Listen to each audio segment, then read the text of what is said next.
আমিও গরিব হলাম, দেশেও আকাল পড়ল। এই কথাটা আমার জন্য একেবারে প্রযোজ্য।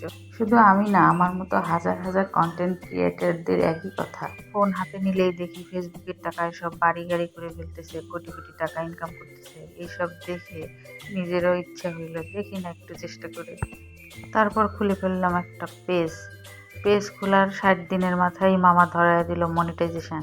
কে আর আমাকে পায়? ভাবলাম এবার কোটিপতি হয়েই ছাড়বো। তারপর মনিটাইজেশন পাওয়ার পর ইনকামের অবস্থা দেখে আমি তো হাসতে হাসতে শেষ। আল্লাহ, এটা কি! তারপর ভাবলাম বাড়ি গাড়ি আর আমার করা লাগবে না, থাক সব কিছু বাদ। কিন্তু বাদ দিতে যাইও কেমন একটা নেশায় পড়ে গেলাম।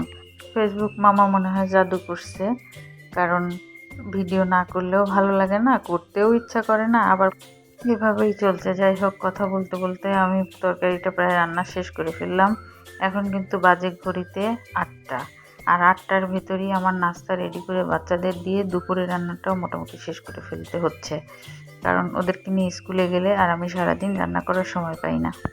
তারপর রান্নাটা শেষ করে রান্নাঘরটা একদম ক্লিন করে মুছে আমি বের হয়ে যাব সারাদিনের জন্য।